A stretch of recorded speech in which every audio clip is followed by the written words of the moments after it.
What's going on, guys? This is Invalid, and today we are going to be discussing, or, trying to give our opinion on one of the most common comments I get in some of my videos, and that is, are Funko Pops the next Beanie Babies? I get comment after comment after comment saying Funko Pops are just, Funko Pops are the next Beanie Babies. I even got some comment that said Funko Pops are the next Pogs. Like, come on, let's go. But anyway, this might be a little bit surprising to you guys because I'm not going to come out and say that Funko Pops are not the next Beanie Babies, but we are going to break down why I think they may or may not be. We're going to go through some of the similarities, some of the differences, and then we're going to make an opinion based on our research. Now, let me just say this, guys. I get a lot of those comments, like I said, about the Funko Pops being like Beanie Babies, but there's no facts to support it, right? The people just come in and they kind of point a finger and they're like, haha, you're dumb, but they don't really have any proof of that. So please, if you're gonna comment with the opposing side of whatever side I'm about to take, please be an adult about it. Don't just get in my comments and say you're an idiot because I'm just gonna delete the comment. I enjoy a good debate. I will debate a topic with you, but I will do it in a professional way. I'm not going to do it like we're little kids fighting on the playground. I'm not gonna have any of that. I don't like drama, I don't do it, but I will enjoy a good debate. So, moving on, let's figure out, are Funko Pops the next Beanie Babies? In order to answer this question, we have to go back and kind of look at the history of Beanie Babies, where they came from, how they became popular, why they became popular, and what led to their demise, right? So, in the late 90s, Beanie Babies came out, which was kind of a new spin on plush or stuffed animals. So, Ty Warner created this understuffed Beanie Baby, the understuffed stuffed animal, but he used beads instead, and it was kind of floppy and it moved around, and their model was that it looked more real, or it was more lifelike, which I believe would tailor more to the children than the collectors as adults, but that's just my opinion. Now, I believe it was about 2 years after they originally introduced Beanie Babies that they really took off, and the reason they really took off is solely based on the secondary market. So, what happened is they would release a Beanie Baby, whether it be a new design or a new color or whatever the case may be, and they would put a limited quantity. So kind of like what Funko does now with some of their items, they do the limited quantities or limited edition. Beanie Babies would do that as well. They would make a limited quantity and then they would release it as such. On top of that, they would regularly and consistently vault different designs, so that gave the secondary market a reason to upcharge these $5, $10 stuffed animals. I think it was once a week, or I can't remember exactly what it is, but they had this little animation that basically vaulted one of the designs. People would rush out and try to grab those designs before they flew off the shelves, and they would sit on them and try to sell them for 30, 40, 50 bucks the day after or later on down the road. Now, let's fast forward to late 1990s, early 2000s when, Beanie Babies kind of fell apart. So what happened is they vaulted, I think it was about 12 Beanie Babies. They vaulted 12 Beanie Babies at one time. And they introduced, I think, another 12. They introduced 12, vaulted 12, something like, I could have those numbers wrong, but they're very similar.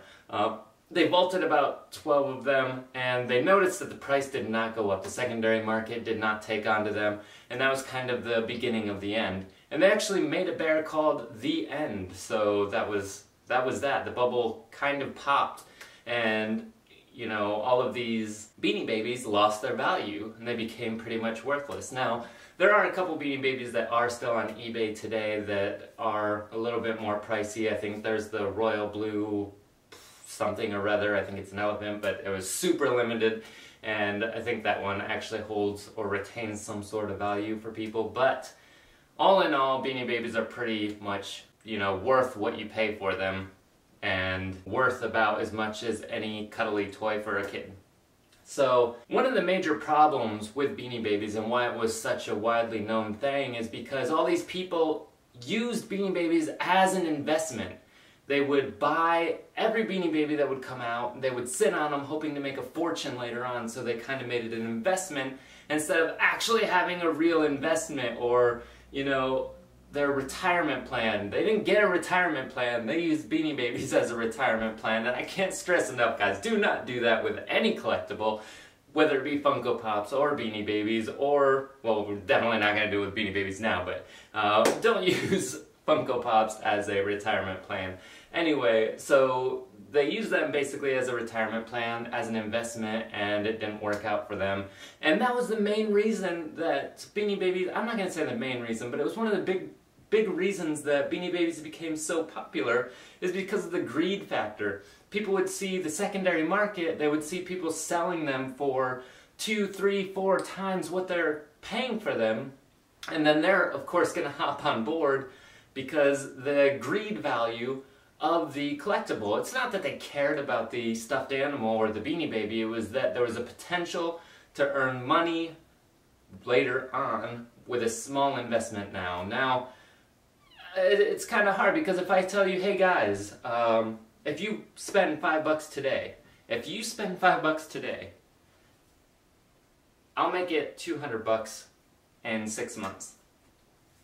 You're gonna look at me and you're gonna say you're an idiot. It's probably not gonna happen, and it's probably too good to be true, and that probably is the case. Now, let's just say, I have seen some Funko Pops hit the shelves, and the very next day, they're selling for $100 or $200. There is an exception to everything, but you know, just as an example, if I told you you could take $5 and you could turn it into $40 in a couple months, and it's the truth, you're probably gonna at least think about it. And I think that's what happened here, is too many people use that factor as their reason to collect Beanie Babies, not because they love Beanie Babies, because they weren't recognizable.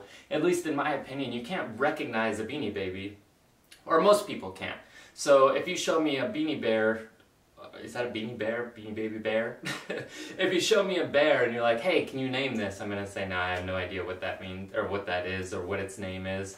So that was one of the things that really kind of went downhill for them, I think. So you had all these people that invested, they lost a bunch of money, the bubble grew and grew and grew until one day it popped, and everything became worthless. So is that what is going to happen with Funko? Is that our next Funko Pops? My opinion, guys, my opinion, time for my opinion. Again, I will happily debate this in the comments, but I will not argue. I'll debate, I won't argue. So, I honestly believe there is potential for Funko Pops to be the next Beanie Babies. There is potential for them to be the next Beanie Babies, but I'm not going to say they are the next Beanie Babies, and I'm going to tell you why. There's one major factor that Funko has that Beanie Babies did not, and that is that they are recognizable. The pop culture, the ability to grow with their audience. So, I personally, don't get me wrong, I don't mean this in any offensive way whatsoever, but, you know, I'm almost 30, so if I have, you know, a Funko Pop of, let's say, Beavis and Butthead, I'm only using them as an example because they're right in front of me, but if I have Beavis and Butthead, you know, it's kind of nostalgic for me, they're cool characters, they're pretty awesome, no matter how creepy they actually are in 3D, which they are pretty creepy if you've never seen them, but it seems more, I don't know, it doesn't seem as childish to me to have two figures of a show that I used to watch when I was younger, as opposed to having two stuffed animals, you know, sitting on my shelf with a price tag and that aren't recognizable at all. So that's kind of one of the major factors. You know, they can grow with their audience, and they have the pop culture licenses. You know, they're recognizable. They're recognizable through all of their lines. At least, you know, not everybody knows what a Funko Pop is, but everybody could tell you the name of a Funko Pop. There's at least one Funko Pop in the world that everybody could recognize. So that is one of the major things that sets Funko apart from Beanie Babies. And this is the thing, if they continue to grow, let's say, for example, Let's say I am 10 years old and I'm watching my favorite cartoon on TV. So Funko Pop just released a line of that cartoon. I happily grab it, or I ask my parents for it. Now, that's a little bit of a stretch because I don't see many 10-year-olds collecting Funko Pops, because to me, I think the more average age would be around 20 to 30, like that 20 to 30 average. Now, don't get me wrong, there's a lot of people above 30 that collect Funko Pops and a lot of people below 20 that collect Funko Pops. I'm just saying that's like their hot spot, in my opinion. I don't know what the actual numbers are, but in my opinion, I think that would be probably the average. And the people that watch my channel, that is the average, is 20 to 30 is my hotspot. That's my audience. So maybe I'm basing it upon that. But anyway, if I were 10 years old, I got that Funko Pop in that cartoon. I'm now 20 years old. I'm now watching a new movie or a new TV show. Funko has that because they got the new license. They grew with me. There's another product that I can pick up. I don't just have to collect those cartoons from when I was 10 years old. I now have the movies that I'm currently watching as a 20-year-old, and I have that pop still from when I was 10 years old that is now worth $1,000 because nobody held on to it and they all got destroyed. So that's awesome, right? The one thing that Beanie Babies didn't have is they couldn't bank off of fandoms.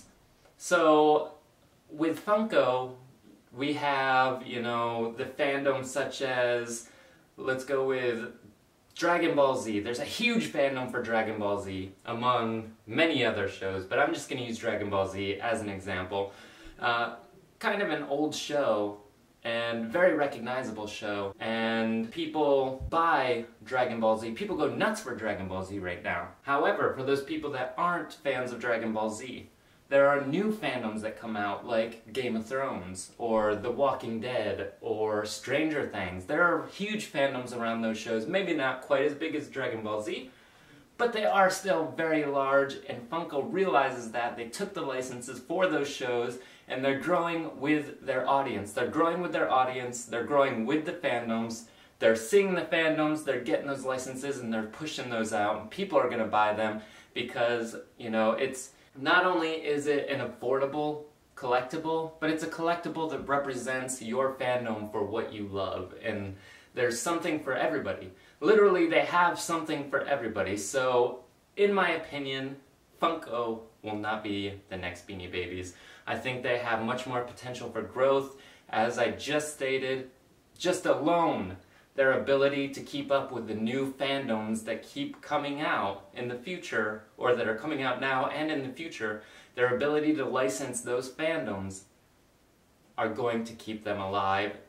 Their ability to grow with their audience, they're recognizable, you can name them, you can see them, you know what they are. That's why I think Funko Pops are going to set themselves apart from Beanie Babies. However, let me just say this.